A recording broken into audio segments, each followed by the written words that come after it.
Hi everyone, welcome to Panthera's Paranormal Odyssey. This channel is for people that love everything paranormal.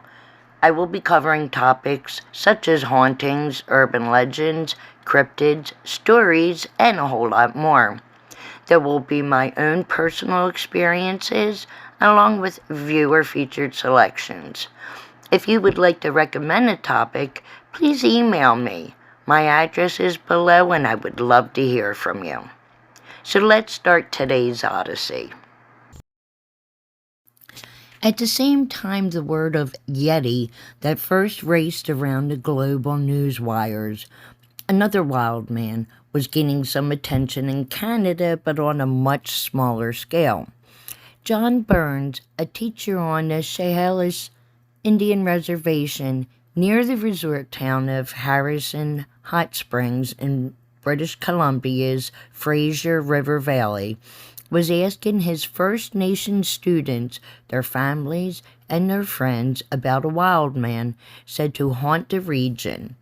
He had heard about the creature from local anthropologist Charles Hill Trout and, intrigued, started gathering all the stories that he could. In 1929, he compiled some of the tales into an article for the Canadian magazine Maclean's, and this is the terrifying Sasquatch encounter, the Chapman story. The Chapman family consisted of George and Jeannie Chapman and children numbering 3. Mr. Chapman worked on the railroad, and the family was living at the time in a small place called Ruby Creek, 30 miles up the Fraser River from Augusta, British Columbia, in Canada's Great Western Province. It was about 3 in the afternoon on a sunny, cloudless day when Jeannie Chapman's eldest son, then aged 9, came running to the house saying that there was a cow coming down from out of the woods at the foot of the nearby mountain.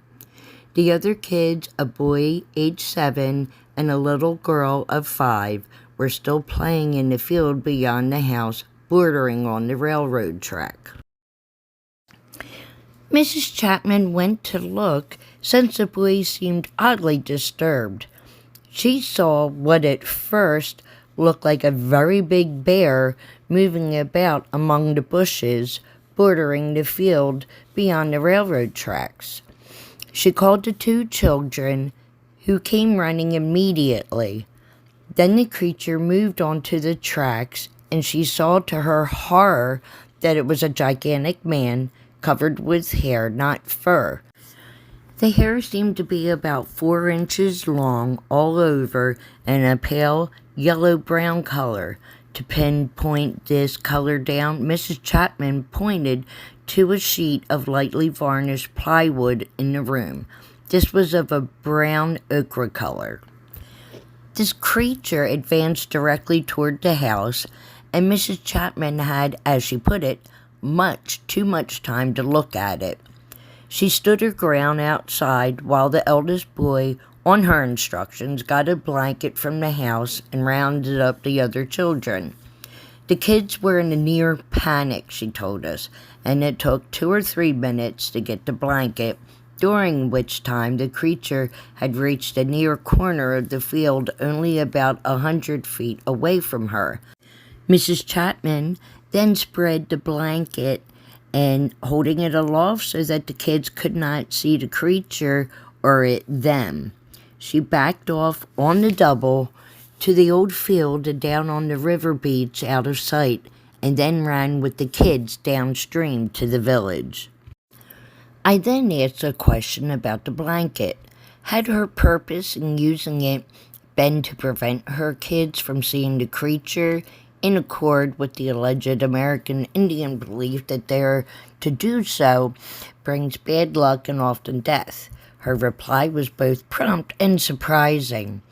She said that although she has heard white men tell of that belief, she had not heard it from any of her parents or any other people whose advice regarding the so-called Sasquatch had been simply not to go further than certain points up certain valleys, to run if she saw one, and not to struggle if one caught her, as it may squeeze her to death. No, she said, I used a blanket because I thought it was after one of the kids and might go into the house to look for them instead of following me.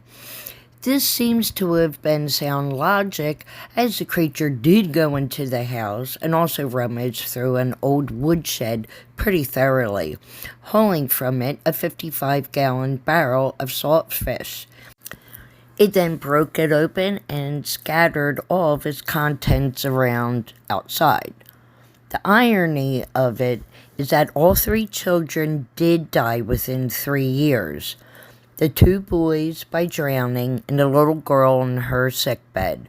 And just after the interview, the Chapmans drowned in the Fraser River when their rowboat capsized. Mrs. Chapman said that the creature was about 7.5 feet tall. She could estimate its height by the various fence and line posts standing about the field. It had a rather small head and a very short, thick neck. In fact, really no neck at all, a point that was emphasized by others who have claimed to have seen one of these creatures. Its body was entirely human in shape, except that it was immensely thick through its chest, and its arms were exceptionally long. She didn't see the feet, which were in the grass. Its shoulders were very wide, and it had no breast, from which Mrs. Chapman assumed that it was a male, although she could not see any male genitalia because, due to the long hair covering its groin, she could not see. She was most definite on one point. The naked parts of its face and its hands were much darker than its hair, and appeared to be almost black.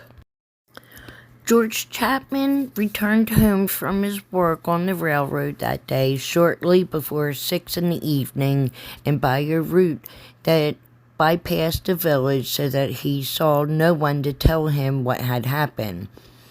When he reached his house, he immediately saw the woodshed door battered in and spotted enormous humanoid footprints all over the place. Greatly alarmed, for he had heard about the big wild men of the mountains, though he didn't hear the word Sasquatch until after the incident. He called for his family and dashed through the house. Then he spotted the foot tracks of his wife and kids going off towards the river. He followed these until he picked them up on the sand again on the river, and then saw them going downstream without any giant footprints following.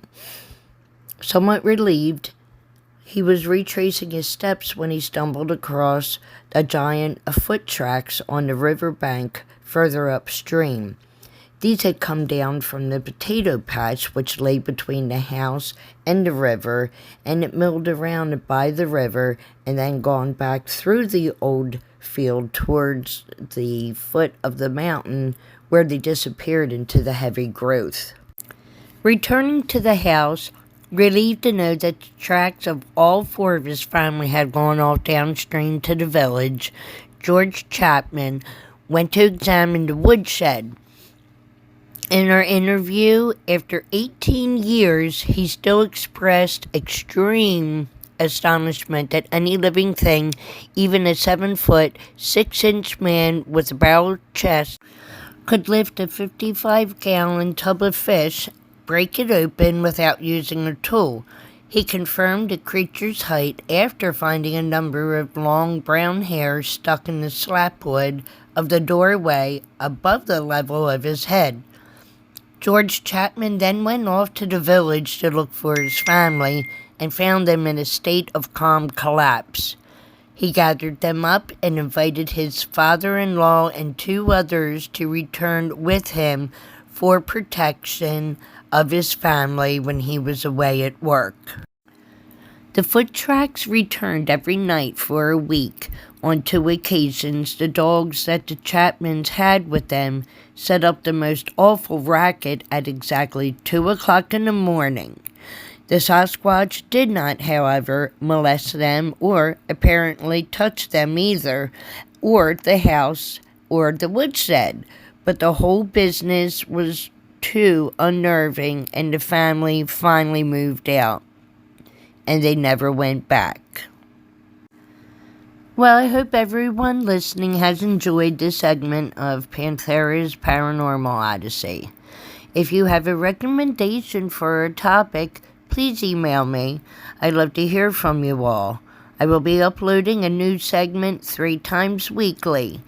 If you like today's selection, hit the like button below and subscribe to my channel. It's free and it really helps out. And remember, always look into the shadows. You never know what's there. Everybody, goodbye.